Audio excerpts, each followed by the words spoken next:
Okay, here we are, Photoshop lesson 4 with Rico. Hi, Rico. Hello, Andrew.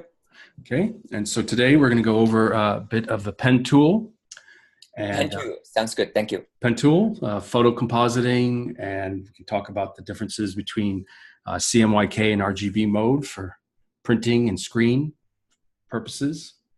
Okay, so whenever there's someone who wants to learn the pen tool, I created this little graphic. You can see that right in the middle, right? Yes, Black and yes, white. correct. Okay, and I'll zoom in a little bit. That's a little too much. There we go. Okay, so I choose the pen tool in the toolbar, and I have it set to auto add delete, and I'll show you what that means as we go. It's also set to path as opposed to shape because I want to create a selection. I want to create a pen path that I can then turn into a selection later on. And so I'm not creating a shape. I'm not creating like a flat kind of illustration shape for a logo or something. Yeah. Okay. And let me just move this out of the way here. So, okay. So I choose the pen tool. And so in this instance, I'm just showing you I'll go through the basics and then go a little bit more advanced with it. So with the pen tool, you just click to make a point. And then if it's something like this, like a triangle, it's just click point to point. And then at the end, when you get to where you started, the cursor changes to that kind of pen icon with a little circle showing you that when you click, you will then complete the path. And so if I go over to my paths panel, you'll see that's working path. And then I would just double click and I could, title it whatever I want. Triangle. And then once that's done, I can command click on a Mac or on a PC, control click on the icon, and then you'll see that there's now marching ants around it. So it becomes a selection, which I can then, as an example, do a command J, and it creates its own layer. Mm-hmm. So move that around, So that's how you can do more exact kind of selections for cutting out people or products or whatnot. So the first one was easy, the pen tool, just point to point. It's pretty easy. Now, when you get to a circle, it's sort of like you have to make a point at the top, and then as you click halfway, you click and then you pull. So you're using this kind of Bezier curve, as they call it, to kind of guide the movement of the pen, of the path, I should say, the path with the pen tool. And then when you click the next point, it'll make another point. And so I hold down the command key and I get this arrow, which I can then use to adjust my path. So I'm trying to get a little tighter. And then so as I pull these down, it kind of takes down the arch of that. And if you do what I just did, which I'm kind of glad I did do that by mistake, is you need to then click on the path again to then be able to nudge these points a bit. I always said that that's a little arm. There's two arms. Yeah, exactly. Feels like kind of little arms. You kind of have to bounce. So it takes a little tweaking. So after a few tweaks, it's pretty tight. Now, since I clicked off, when I go to click again to add another point, it puts a whole new point not connected to it. So you have to be aware of that. So when that happens, what I do is I hold down the Option key, Alt on a PC, and I click on this point and then pull it towards the direction of where I'm going to next. And then when I click, it'll make a new point. Mm. Okay. If I think that's a little too bowed, a little too arched, I might do a Command Z. And then holding down the Command key, I grab this point and pull it down so it's a little tighter. So then when I make the point, see, it's almost kind of correct. And then the last one, I go to the end and there's that circle. And then it kind of did a weird, strange thing here. So I might do a Command Z and then Command Alt Z or Option Z to go back. So if it does a weird kind of straight line when I want it to bow, when I want it to go follow the circle edge, I hold the Option key and I click that point again and pull up. So I'm guiding it. I'm guiding where the direction will be. And then when I click again, there it is. So then what I do is I command click this again to get this point, and then I can kind of pull to to make it. And then here, kind of nudge it in. So then you have like a circular shape. So the main thing is to be aware that you guide the suggestion of where the next point will be, what direction, and then you keep making your points until you then make a full selection. So then when we have something like this, and I'll zoom in a lot for that, I'll just click to get off that. I might click at the top, and I click to pull to the left, because I'm suggesting that the line will be going to the left. And I'll click, make that point, and I'm always keeping my left hand by my command key so I can quickly click and then get a point to then move and nudge these points. And I click and I pull, which follows that arch there. I click the next point, and I'm still pulling. I don't just make a point. I click and pull to kind of shape my line. See, so I click, make the point, and then I pull to fix the line as well as set the next direction. How often do you use pen tool in your practice in Photoshop? Right. So a lot of times I get like images where it's a model or a person and they want to be taken out from the background. And you can use like the quick selection tool or some of the other selection tools. But if I want it to be really exact, I'll use the pen tool. So I've taken the time to practice and get better at the pen tool so I can do really exact selections. Of course, things when it comes to like frayed hair, you might have to then make the selection and then make a layer mask attached to that layer, and then go in and erase around there, or go back to that select and mask tool that they have in Photoshop. Right. So then this next one. So if I make a point and it seems like it's too straight, what I'll do is I'll Command Z, undo, and then I'll just kind of do a smaller point and then arch it. So the trick is you want to have as little points as possible, as the least points possible, but yet when there are more kind of curved areas, you might have to add a couple extra points. You don't want it to be too stiff. You want it to follow the form. And at the same time, you don't want to make too many. Right, that's what I was saying. Yeah, you don't want to make too many, but then certain areas you might have to. Okay, so I make the point, then I hold down the command key, grab that point, and then kind of pull the arch out, and then pull this one out a little bit to follow that form. I might click and pull. So here I am, and if I go to click, it does something strange. So I just do a Command Z, hold down my Option key, Alt on a PC, click, and then just kind of guide where the direction is going to be, and then make my last point. It's still a little strange, so I might have to just kind of nudge it, or do a Command Z. Maybe it needs a kind of stricter set. And then if I need to go back further than one, I do Command Option Z, Command Alt or Control Alt Z on a PC, which goes back multiple. So here I'm grabbing the Option key, Alt on a PC, clicking this point and just making it a little tighter to where that shape is so it follows. It's kind of a stubborn one here. Okay, so I ended up then picking out that one. Right, I ended up hovering and then subtracting that point, which then made a much nicer kind of curve here. So sometimes that's what you have to do. You have to go and get rid of extra points. And so because I had that set to auto add delete up here in the options bar, I can go and I can subtract or add points just by hovering. So then Command click and then just kind of arch this a little bit. Arch that. I could put like a point here if I want it to be a little bit more exact, and then I pull it up. Okay, so then we make a pass. So that's like our shape as an example. And then you go over to your pass panel. And if for some reason your pass panel is not showing up, remember what I said in previous lessons, always go up to Window, and that's where panels are. So if, say, the Layers panel is missing or the Paths panel, you would just choose it. So here it is. So it's already there. And so I see that now it's selected, because I did two paths, it has the circle and it has this new one under work path. Yep.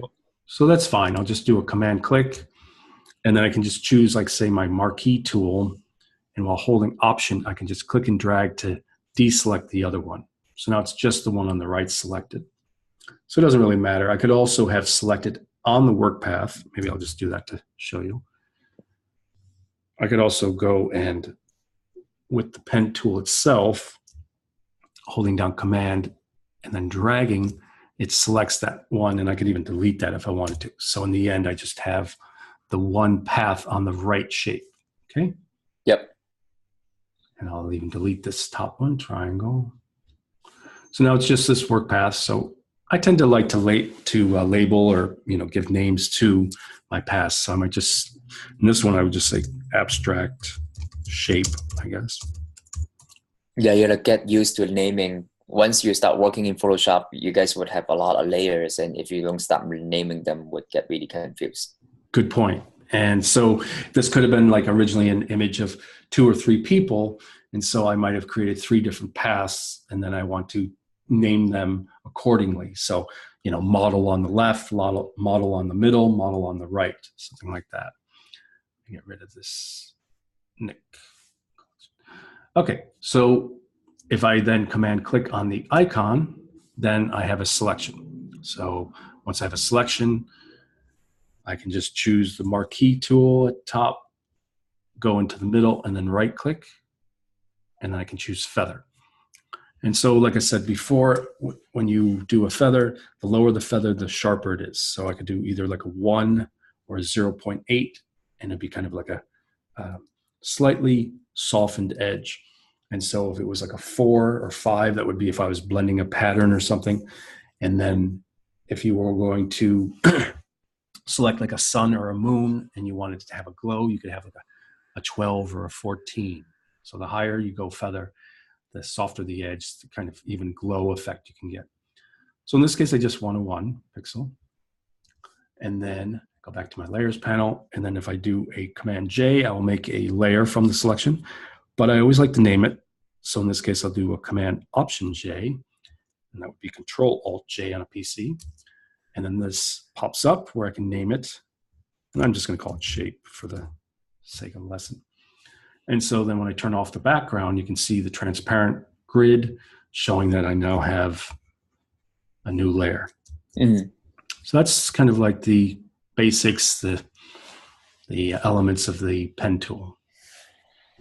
Okay. Let me move this back. Do you use the one underneath to draw the lines and stuff? What underneath?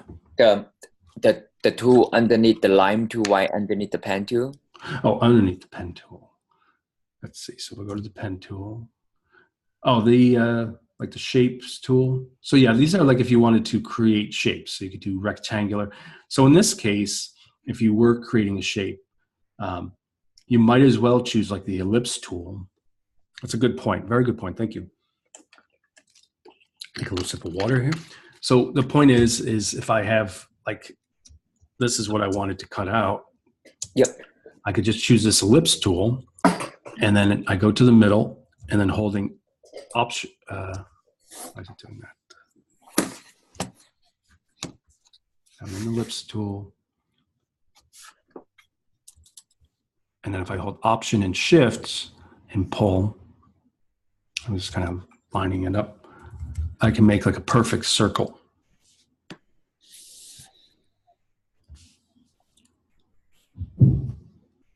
And I'm just moving it around. So if I turn that off, you'll see it's like a perfect circle now.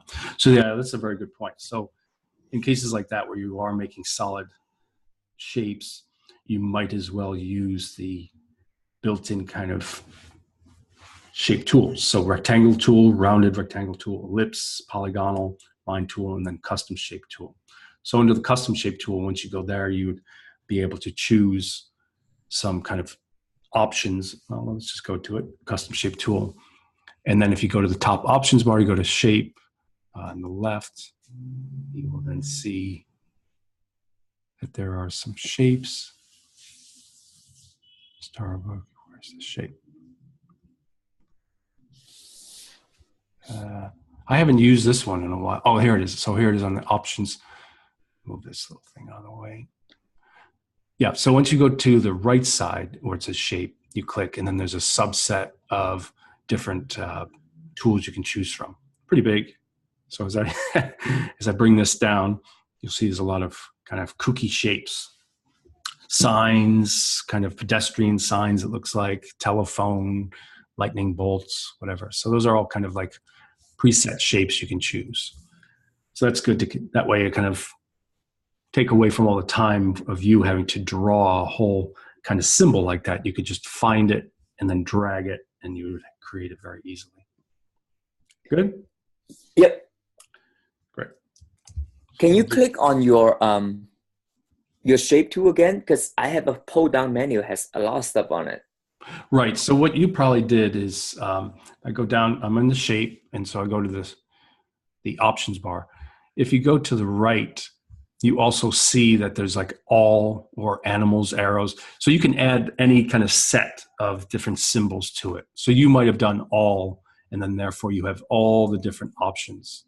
So mine's pretty limited because I don't really use these too often, whereas you do more design and illustration. So you probably set it up so you have all the different varieties.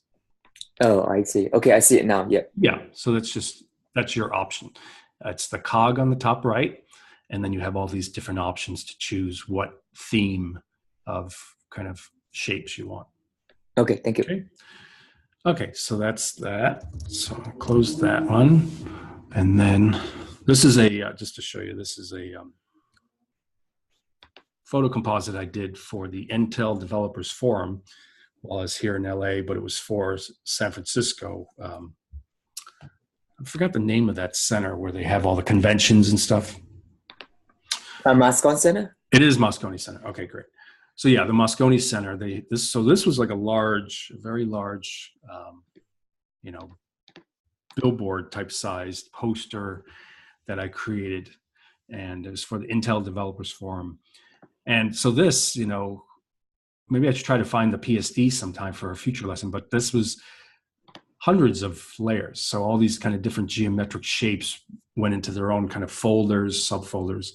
And that's how I organized the whole thing. But this I was going to use for the CMYK versus RGB part of the lesson. Okay.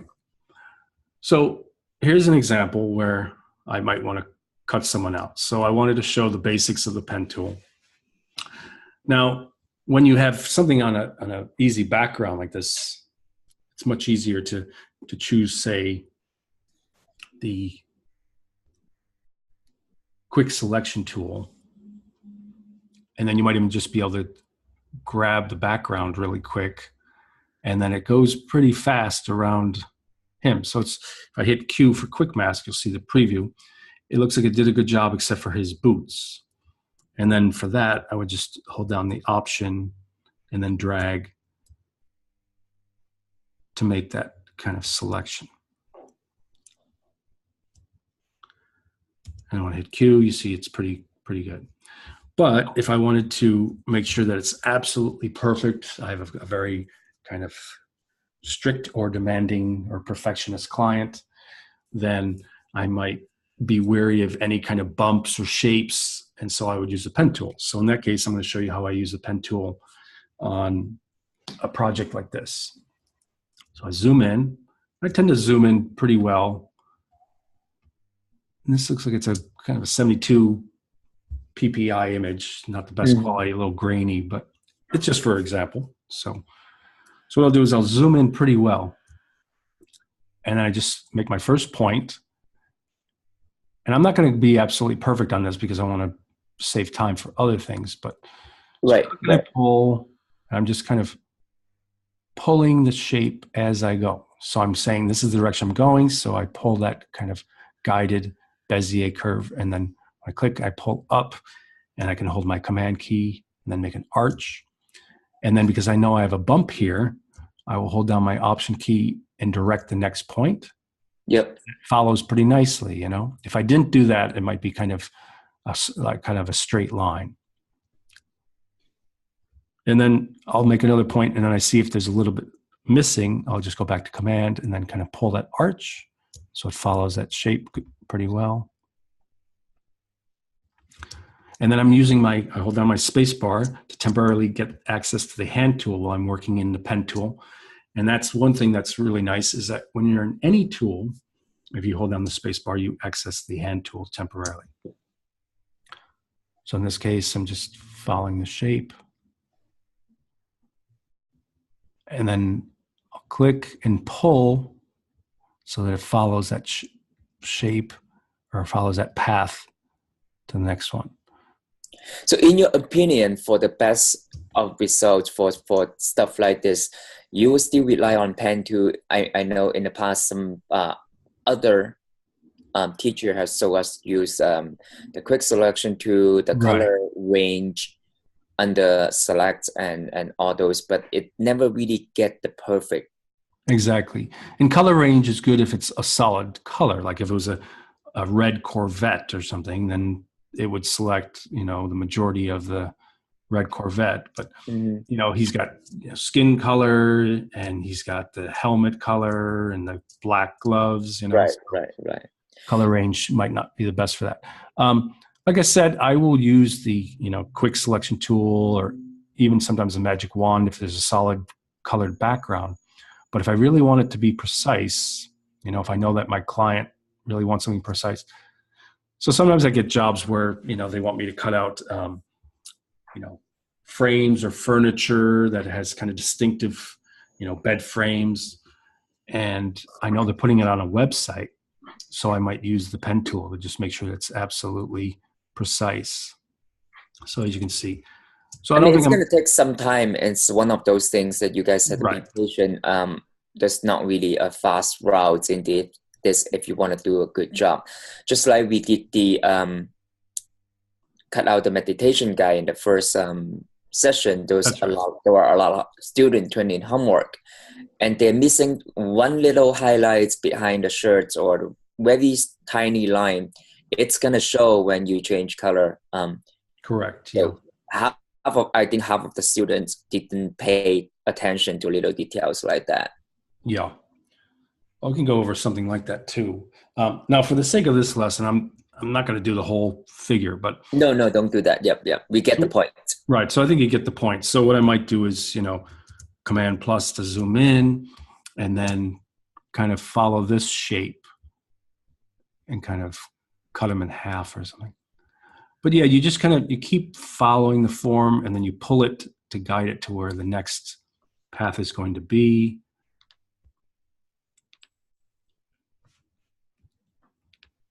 And then you follow it down. I really like using it. I got pretty good at it by having to do some pretty intense work. Where back in New York, I had to work on a series for Harry Winston Jewelry, and it was like diamond necklaces. So I had to go around each edge of the diamonds, as well as inside of like these diamond necklaces. So it was pretty insane. It was like very detailed, very precise.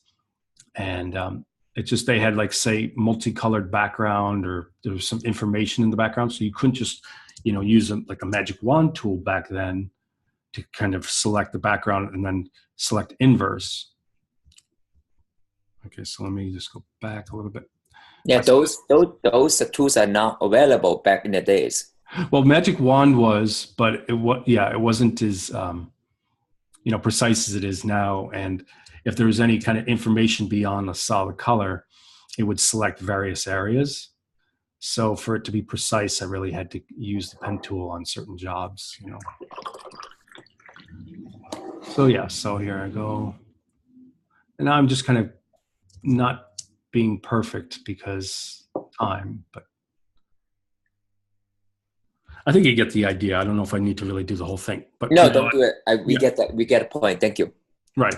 So yeah, so I make all those points, and then at the end, and I'm just going to jump. So let me see from here. I'm just doing an abstract. I come back to the end, and then you see you get the circle. There's your, completed path. You go up to the paths panel. You can double click to it's two eyes for skier, right? I think you name it, and then you can control click on the icon to make a selection, choose the marquee tool so I can right click and get the feather option. So let me just double check that. So if I was still in the pen tool and I right click, yeah, see, you would get different other options. So that's why I quickly jump to the marquee so I can right click and then choose feather. And then I can feather it. And then I go here and I can just do like a Command J, and then there's just that part. Pretty abstract because I didn't finish it, but you know, there it is. So yeah. And I was just going to show, like, if I did the magic wand, and I do have a solid color background, if I make the tolerance higher, it's a little bit stronger. I hold shift to add to that selection. So I'm trying to make it solid. Oops. If you go too far out, then it selects everything. Okay. I hit Q for quick mask for preview. It's pretty good. So then what I'll do is I'll go up and I'll say select inverse from the menu, or just right click and when the contextual menu, choose select inverse in the middle. So now he's selected. And if I see some other kind of stray areas, I choose a marquee, hold down option key, and then just drag, and it gets rid of those selections real quick. I don't need that. I don't need this area. And there's a couple stray ones down there. And I'll get rid of some of that extra kind of snow there. Everything else is pretty clean. Okay. And then from there, I can do a Command J, skier. And then if I hit F a couple times, I get out of that full screen view. And then I can put him in a new background. Yeah, so I put him in this new background. And I believe what I said before in another lesson that I'd like to go over again is if I'm going to resize, I tend to like to right click and say convert to smart object, because then it keeps the kind of original information of that layer. So it distorts less, it has a less chance of pixelating. And then I do Command T to transform, and holding Option and Shift on a Mac or Alt Shift on a PC, I grab a corner point and I can make him a little bit smaller so he looks a little bit proportional. It's kind of funny. It looks like he came off a thing, but you don't see the skis or anything. Just see. It looks real. Yeah, it's fun though. And then I could also, after I've done resized him here, I'll go back to the original. I could always grab him here and put him on something completely different. Now, the one thing that I'm kind of, a mistake that happened, I'm glad happened, is because this is a different kind of color set, you know, yeah.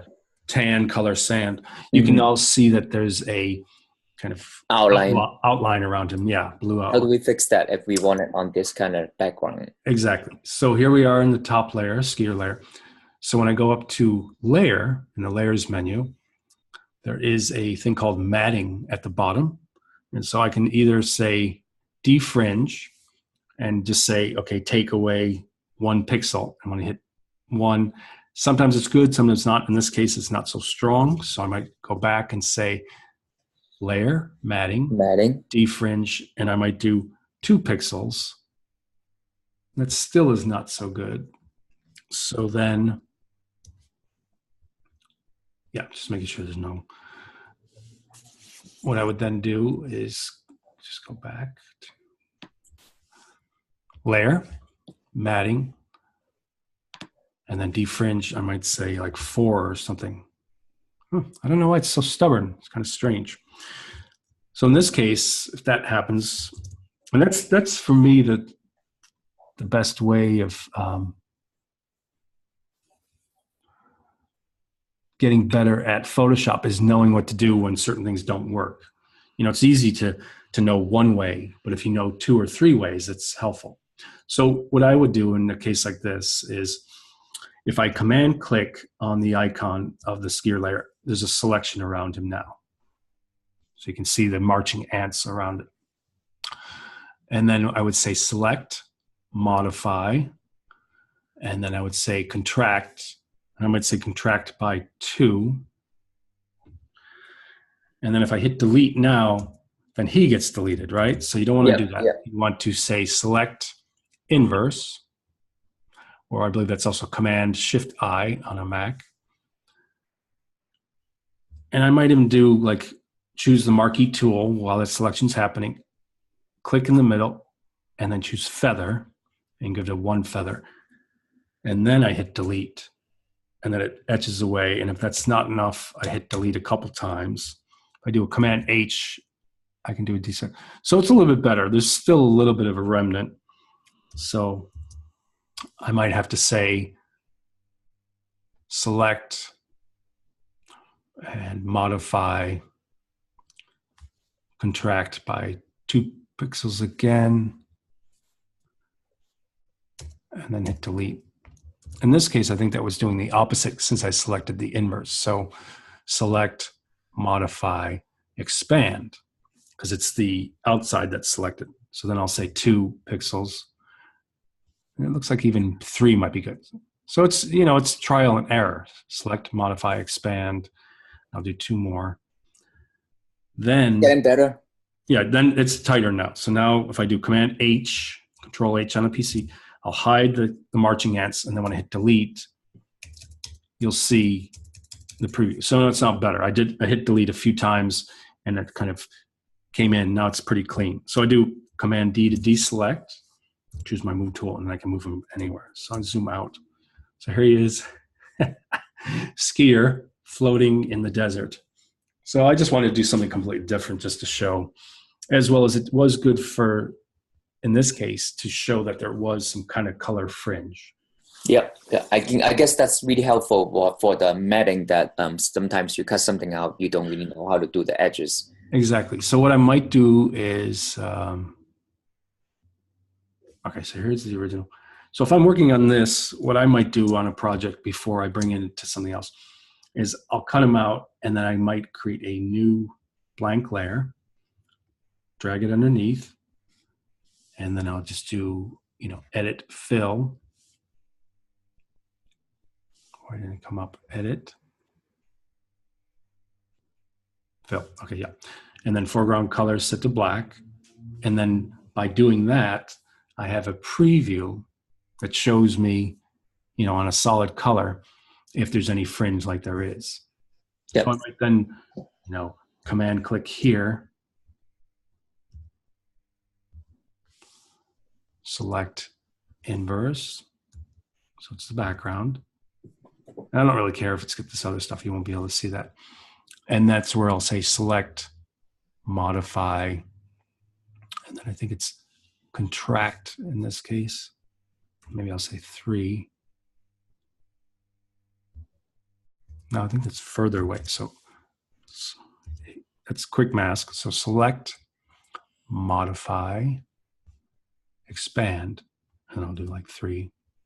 Yeah, and that's tighter. And then I'll hit, you know, I'll either feather or just do it direct, and I'll hit delete. And if that's not good enough, I just do select, modify.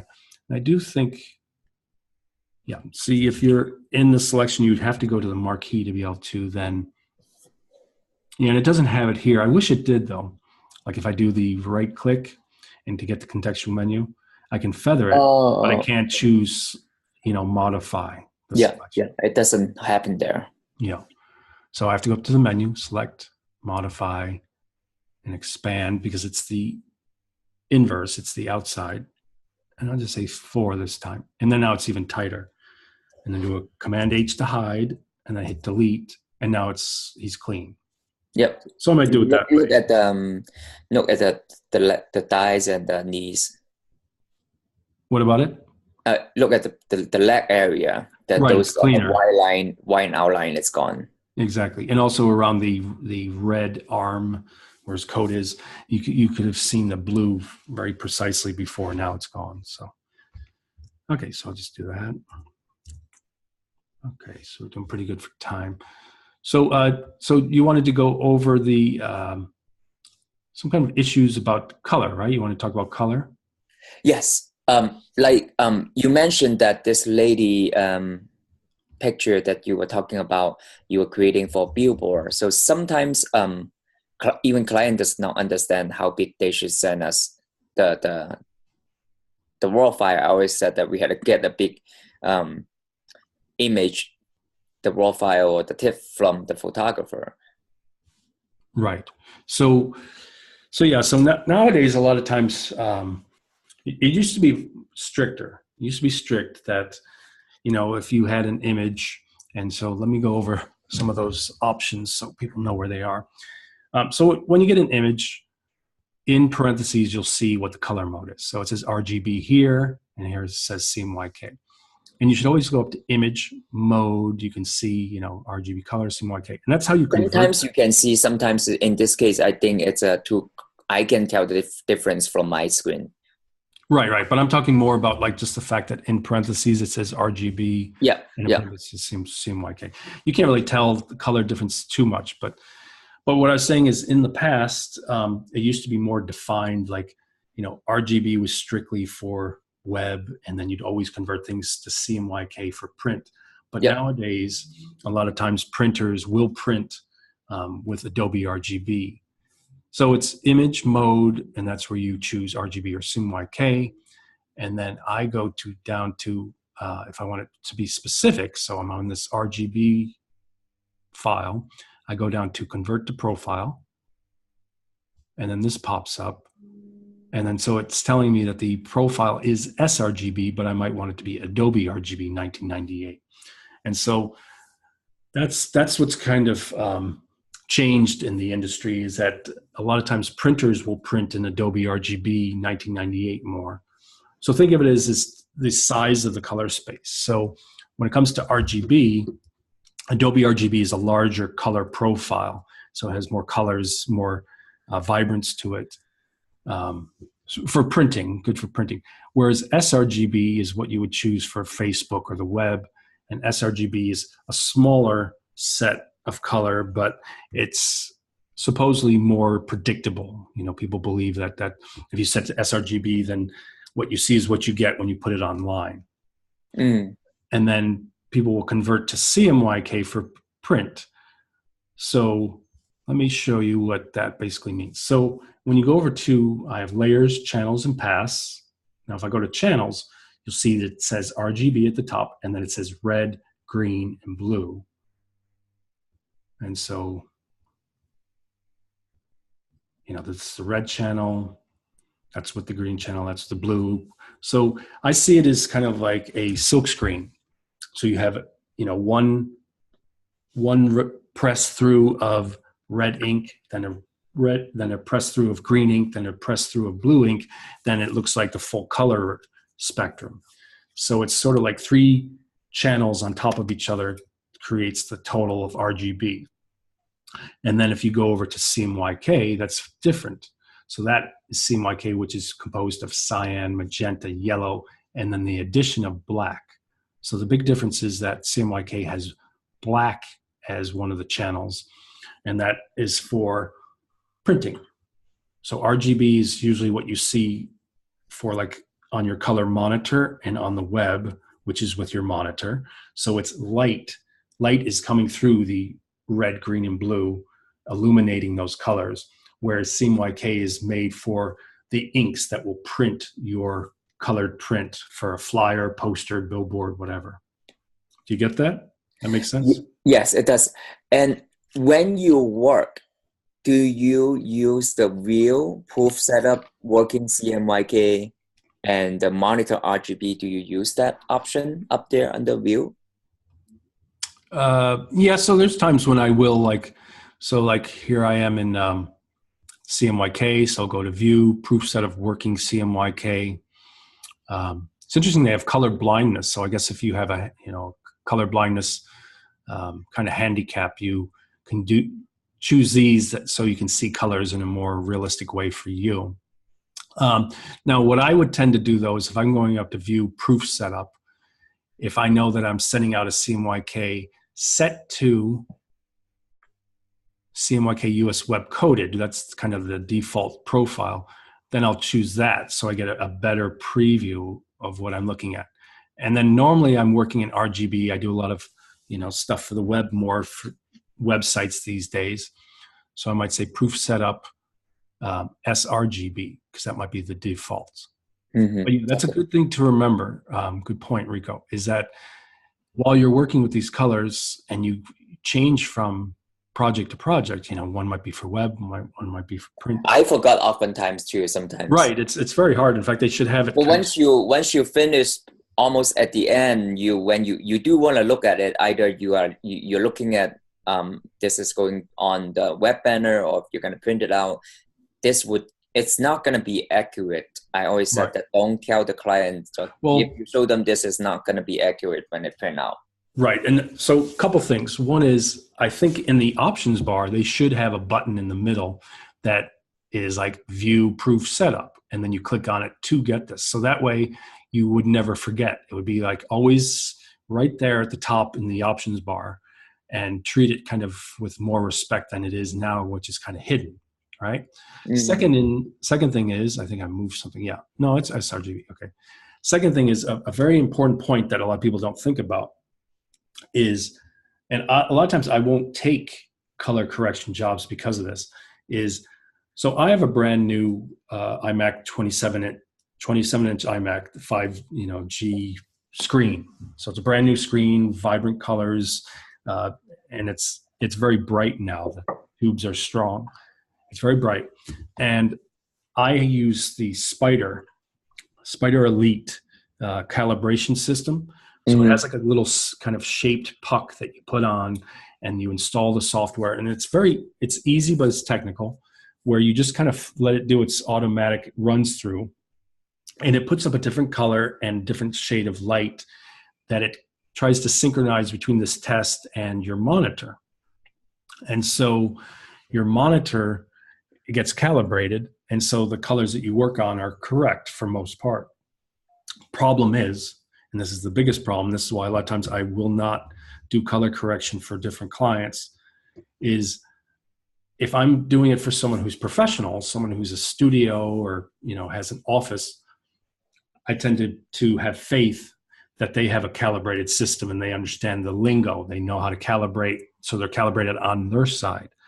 But a lot of times if I do it for an individual, they have an outdated computer. They might tell me that the computer's from 2010. They've never calibrated. They don't know how to calibrate. They don't know what calibration means. When that happens, a lot of times I say, I'm going to have to pass, because I've been there. Whatever you do, they're not going to be able to see it. Exactly. I've been there. And what happens is you can be very precise and you can color correct something and you can have all the correct settings and you know that your computer's nicely calibrated. And then they say that they have like a professional printer at home with an outdated computer, and you know they're not calibrated. They tell you they don't even know what it means. So it's a recipe for disaster.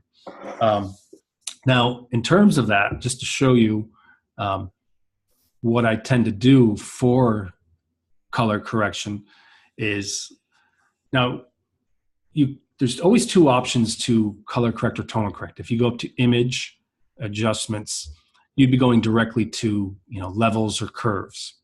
And if you are in your layers and you go down to the bottom, you click your adjustment layers, you can get curves as an adjustment layer. And the beauty of that is you can turn it on, turn it off. And so I could work on the curves for an image and then come back like a week later and then tweak them. So let me just show you. So here I am in I believe this is the RGB one, yes. So I'm in the RGB one. I go to my adjustment layer, I double click on that icon, and up comes the curve.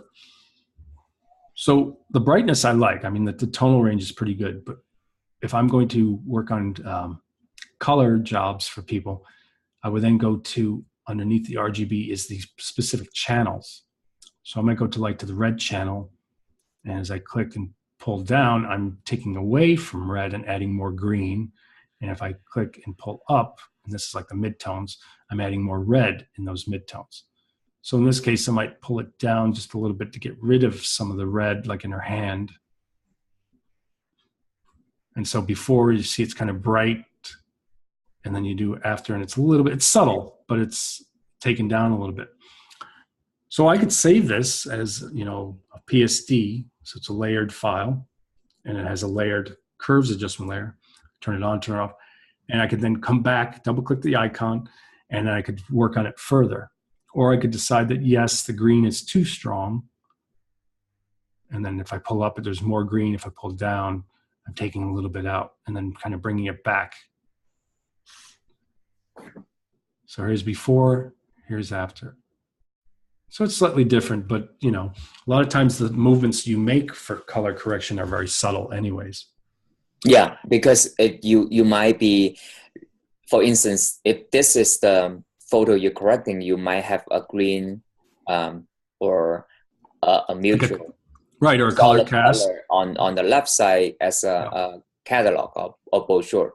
So you want to be matched or not exactly matching, or maybe be compromised with the color next to it. Right. So yeah, so it's a balance. So the main thing is, good point. If I'm working on RGB, I expect that it's going to be kind of more vibrant, bright. So this doesn't look so bad on the right, which is the CMYK. So I go up to View, Proof Setup, and it did keep that. So now when I click on it, it's set to the Proof Setup is CMYK US Web Coded. And when I click on this one, the Proof Setup is set to sRGB for like Facebook or the web. So it kept those. But what tends to happen is when you convert, if you have an RGB file and you have to convert it to CMYK, this is what it tends to look like. I turn that off. I tried to do a shortcut and it brought up my meeting controls. Okay, so I go to Image Adjustments, Hue Saturation. So it might look like this. It might look desaturated. So it might tend to look like washed out. Yeah, a little bit washed out. So that's what happens when you sometimes convert from RGB to CMYK. So it might look like this. And so that's where I would have to go to the same tool that I just used to show you what it looked like desaturated. That's where I would go to correct it. So I go to Image Adjustments, or Command U on a Mac, Control U on a PC, Hue Saturation. And you can either add a little bit of saturation to the image by just pulling the saturation slider to the right, or you can go to under the left, top left, under master, you can go to a particular color channel. So I could say, okay, I really want to pop those blues a bit more, go to blues, and then when I pull up saturation, it's trying its best to limit it to the blues. You never want to go too high. It's always subtle movements are best. But that's a way that you can bring back some vibrance of color to your image when you convert from RGB to CMYK. Yep. Okay.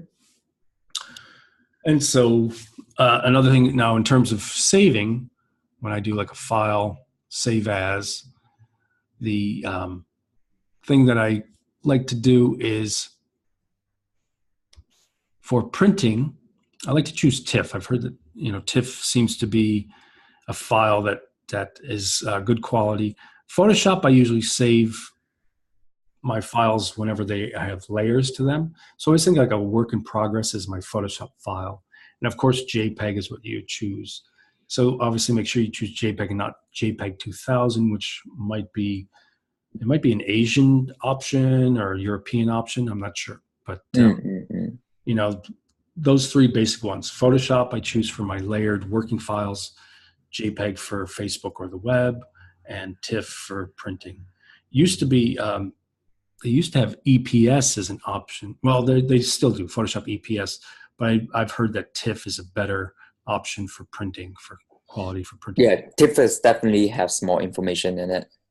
Right, and EPS is kind of what you would save an image in Photoshop if you wanted to bring it in Illustrator, correct? Isn't EPS more compatible with Adobe Illustrator? Yes, that's a Illustrator file, yes. Right. But we never use it. I don't think I've ever saved one EPS Photoshop file into Illustrator. Sure. Okay, well, I think that's about an hour. So yeah, I hope that was helpful. And yeah, we'll have to talk about what the next theme will be. And thanks for being here. And we'll see you next week. Thank you. Yeah, see you next week.